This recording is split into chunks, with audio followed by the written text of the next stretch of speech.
Hi everybody, this is Flavia and welcome to another video. Today we will be creating some really fun Halloween note cards and I hope you like it. I will be using some die sets from Spellbinders' recent release called Dancin Halloween, and I gotta warn you that this collection has the most amazing and well-designed Halloween sets. It is very addicting and you might want it all. I had so much fun creating with the sets and I just can't get over how adorable the end result is. Let's begin by taking a closer look at the die sets that I got. This first one is the Dancin Grim set with 6 metal plates to create a cute ghoul with a rope that swings back and forth. Notice that for each set there is one metal plate that will cut out a donut shape like this section on the rope, and that is the mechanism that will allow this piece to move back and forth once the note card is completed. The second set is the Dancin Boy Day of the Dead with 9 metal cutting plates to create an adorable guy playing his guitar. Notice that the metal plate to cut out his pants also has that donut shape on the top, and that means that this piece will also move back and forth at the end, creating a fun surprise for the recipient. And here we have the Dancin Girl Day of the Dead set with 11 metal cutting plates. So this involves more assembling die cuts than the previous two, and I love all of the little details such as accents for her dress, the tiny lips, flowers, and a pair of maracas. If you're interested, there is a supply list with all products used today in the description box down below, so you can check it out later. I will begin by assembling my Dancin Grim, and here are all of the die cut pieces that we need. As you can see, there is not a lot of die cutting involved with this one, and it took me no time at all to put the pieces together. As you assemble these pieces, make sure to use a strong liquid adhesive that dries clear, so you don't have to worry too much about any glue oozing out. I also like to use a pair of self-lock tweezers to hold my small die cuts. This way it keeps my hands from getting in the way. For his face, I will do the die cutting inlay technique and pop back in his eyes and nose, so everything is on the same level, but you can definitely skip this step since the previous layer is black cardstock. It is also helpful to use a wax pencil to pick up the small pieces. That makes the process definitely more enjoyable. Here is a closer look, and just like that we are all done with his face. These beautiful colors of cardstock that I chose for today's video is also by Spellbinders, but always remember that if you don't have the color of cardstock that you need, you can always die cut it out of white cardstock and make it any color you want by simply ink blending or even coloring with marker. At the end, I decided to make his eyes and nose glossy by applying Ranger Glossy accents. Here is a closer look, and notice that I got a little bit of Ranger Glossy accents over the white cardstock.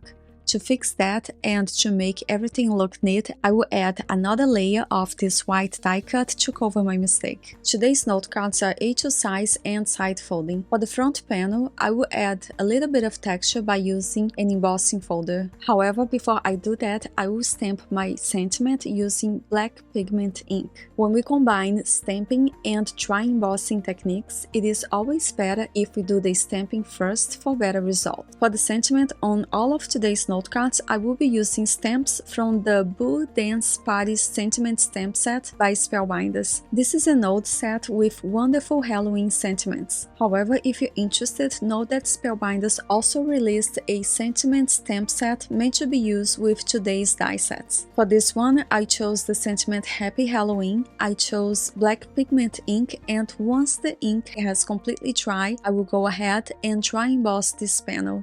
Now I can go ahead and add a little bit of color to these clouds by using Ranger Distress Oxide ink in the color Hickory Smoke. And before I adhere this panel to my card base, I will stamp a few stars here and there using a tiny stamp included in the set. By the way, since this weapon is such a delicate die cut, I stacked a few pieces in the back that I die cut out of white cardstock. In order for this interactive mechanism to work, we cannot glue this character to the front panel at all.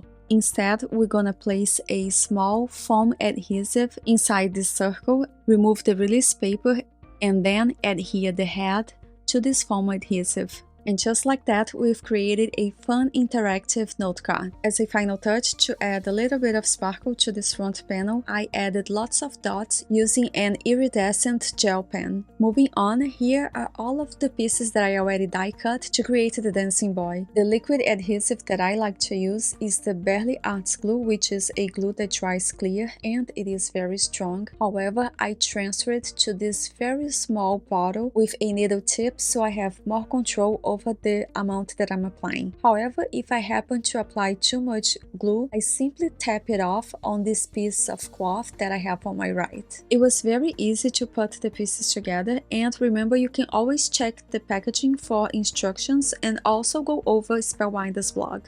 Once I'm done assembling my character, I can go ahead and stamp a sentiment onto my front panel. This time I chose the sentiment "Being Cool is my costume" and I will stamp it on the bottom right corner. Since I'm using pigment ink, I will wait a few minutes for the ink to dry before dry embossing my panel. For the second panel, I chose the Geometric Stripes embossing folder, also by Spellbinders. Once I have this panel perfectly positioned, I will run it through my die cut machine and add a little bit of color to this white panel. In order for these dancing characters to freely move, it is very important that we do not add a lot of texture to the front panel. I think that the smoother the front panel, the more movement you will get. However, since these folders are just the basic embossing folders, I don't think that it was a problem at all, and all of my characters were dancing at the end of the day. However, I do not recommend you use any of those 3D embossing folders, as I feel it would be just too much texture. We can always add interest to the background without adding texture by simply using stitching or piecing plates, which I love, and even stencils. However, I really wanted to use these embossing folders as I haven't used them in a while, and I don't think it was a problem at all. And now, to adhere this Dancin Boy to my front panel, I will place a round piece of foam adhesive inside this circle. The round foam adhesive that I used in the previous note card was way too small, and even though it worked, I decided to try a slightly bigger piece. And here is a closer look,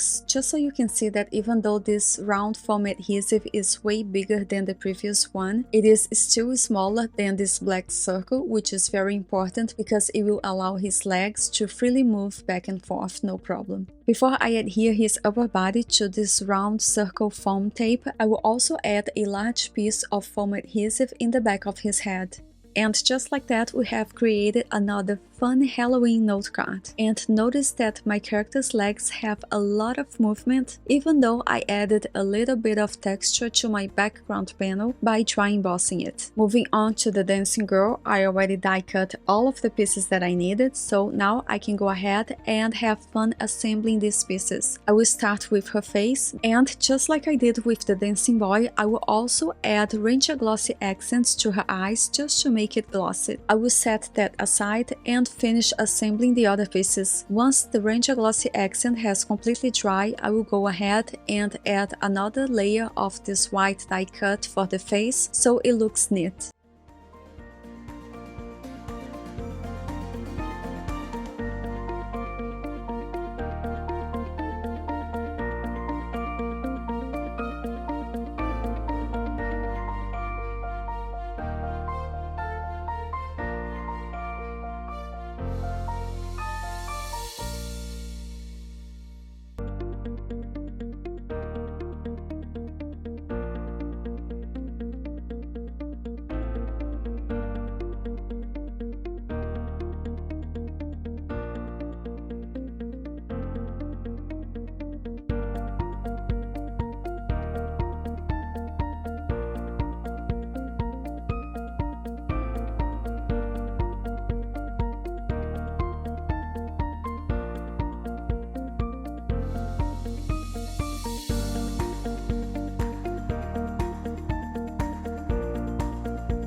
The next step is to stamp a sentiment to the front panel, and this time I chose Heavy Spooktacular Halloween. I will stamp it on the bottom right corner of my panel, and once it has completely dry, I will dry emboss it using the Spellbinders Botanical Diamond Embossing folder. Then, using pink pigment ink, I will add a little bit of color to this front panel, and then glue this panel to a pink A2 size card base. And again, I will use round foam adhesive to adhere this girl to the front of my note card. I will start by positioning her body exactly where I want it to go, then add a round foam adhesive inside this circle, and I will add a few other pieces of foam adhesive in the back of her head before putting everything together. And here is a closer look at all of the note cards created in this video, along with a few extra ones. I had a lot of fun creating these note cards, and I hope you enjoyed this video and felt inspired. For more information on these note cards, including a visual supply list, make sure to visit my blog. I will also be posting lots of pictures on my Instagram page. You can find all of that information in the description box down below. If you like this video, please give it a thumbs up and consider subscribing to my channel so you do not miss the next one. I appreciate you spending this time with me and helping my channel grow. Have a wonderful day and happy crafting!